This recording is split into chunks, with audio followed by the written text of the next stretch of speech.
Hola, mi nombre es María Guadalupe Muñoz Pérez y estudio en la Universidad Autónoma del Estado de Tlaxcala en su unidad académica multidisciplinaria Campus Calpulalpan.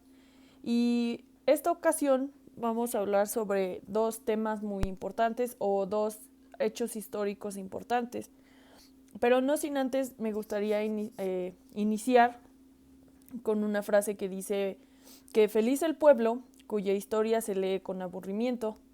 Y esta frase nos quiere decir que, por ejemplo, el pueblo se encarga de, o conoce de la historia, se encarga de saber de la historia, pero pues no les genera un gran interés por saber en qué se constituyó, dónde se desarrolló, cómo se desarrolló, etcétera, etcétera. Entonces, esto nos quiere decir esta frase, ¿no? Que la gente no se preocupa por saber los hechos históricos que, si bien es trascendental para que el día de hoy pues estemos aquí de este modo, viviendo de esta forma. Bueno, y sin más pues quisiera hablar sobre el Tribunal Penal Internacional de la antigua Yugoslavia. Este tribunal era encargado más para acontecimientos penales que se generaron durante los años 90. Son delitos más tendientes a la gravedad, si bien hoy hablamos sobre esos delitos. Y fue creado el 25 de mayo de 1993. Este tribunal se encargó de llevar a juicio los diversos delitos que se crearon o que se ejecutaron durante esos tiempos, los años 90, ¿no? Si bien recordamos anteriormente, pues no existía como tal una sanción severa para el homicidio, para la violación,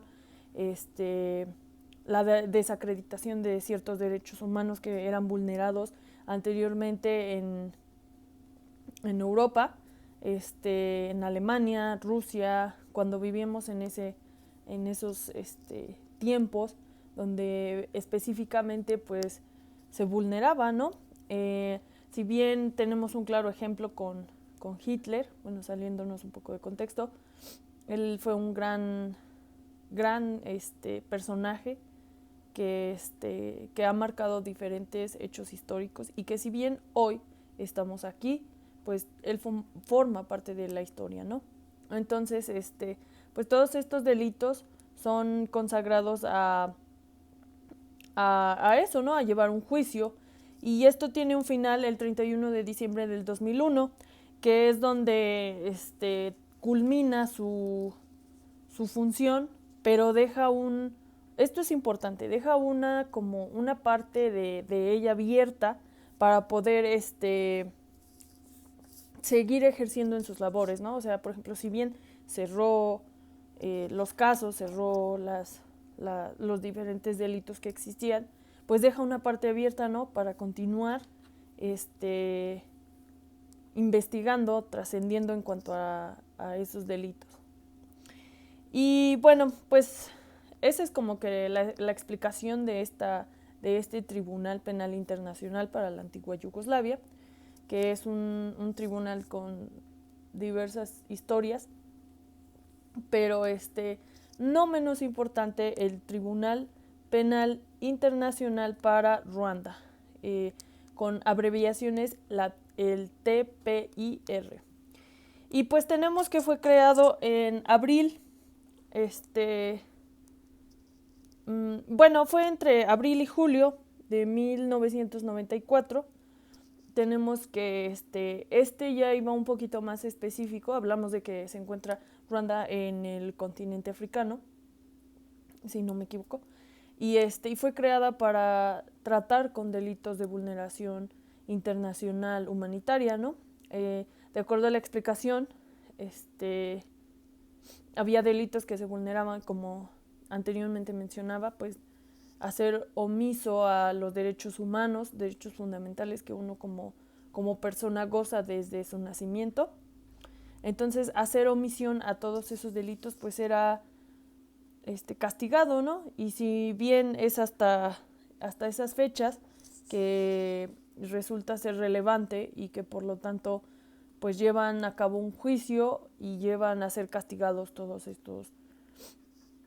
estos delitos que se presentan, ¿no? Anteriormente, el delito de genocidio era muy común, el hacer matanzas así al por mayor, sin siquiera tener conocimiento del por qué, era normalmente usado, ¿no? Era parte de la historia y al final de cuentas pues no era tan severo un castigo para quienes lo practicaban. Entonces estamos de acuerdo que al cometer ese tipo de delitos pues estamos vulnerando un derecho que es la vida, ¿no? Principalmente nosotros pues tenemos derecho a eso y tenemos derecho a disfrutar de nuestra vida. Y si bien es cierto, pues varios genocistas, bueno, personas que se dedican a eso, pues pasaban desapercibidos y ya, ¿no? Entonces hacían o cometían sus actos ilícitos y se iban. O lo hacían continuamente y lo hacían. Y un caso muy, muy específico que se encuentra dentro de un libro que se llama Los hornos de Hitler. Este señor, lo que hacía era juntar varios judíos, fueran quien fueras, dedicaranse a lo que se dedicaran, y los metía en un cuarto. Este cuarto lo cubría con un ácido, un químico que si bien los mataba. Y así, y no le importaba si eran médicos, si eran maestros, si eran menores, si eran mujeres, etcétera, etcétera. Y los tenía viviendo en unas condiciones muy deplorables. Ese es otro derecho que se vulnera, ¿no? El tener una vida digna y de momento truncarla porque no más así queremos, ¿no? Entonces, es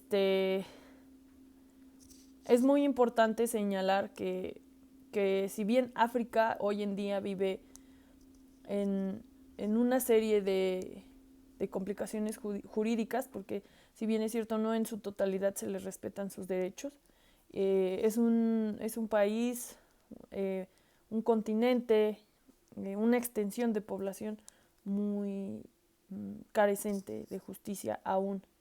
Entonces es muy importante señalar que tengamos conciencia de que nuestra diversificación jurídica pues no es lo mismo en México, no es lo mismo en Europa, o sea, es algo más allá, ¿no? Y bueno, también me gustaría mencionar un hecho histórico dentro de ese tribunal que nos marca la primera sentencia, bueno, la primera condena internacional, que es por genocidio y abuso sexual. Este caso se llamó, es de Akayesu, me parece. Es un caso muy peculiar donde marca ese tipo de, bueno, esa sentencia se da y y se lleva a cabo, ¿no? Entonces, esa es en teoría una explicación breve de lo que se dedican o se dedicaron estos tribunales y por qué lo hacían, ¿no? Entonces, es muy importante estudiar algunos hechos históricos que tengamos o que si bien como sociedad no nos adentremos a preguntar por qué esto y por qué lo otro, debemos investigar, debemos de tener curiosidad por saber qué nos llevó a en nuestro caso, ¿no? A nuestro sistema jurídico internacional, qué acontecimientos tuvieron que pasar para poder estar el día de hoy aquí y con este régimen, ¿no? En mi conclusión, pues me voy a delimitar porque pues ya expliqué muchas con mis propias palabras, con mi propio criterio, expliqué varias partes, pero siempre es importante conocer los acontecimientos que hoy nos tienen aquí como sociedad y como marco jurídico que nos regula, ¿no? Es importante saber que si bien las fuentes del derecho históricas son muy importantes, son la raíz de nuestro marco jurídico, porque sin esos acontecimientos, pues hoy no conoceríamos muchos acontecimientos regulatorios, ¿no? Entonces es muy importante estudiar la historia, saber de cada momento que que si bien como país, como mundo, como sociedad, pues hemos pasado. Y eso sería todo por este video. Muchas gracias.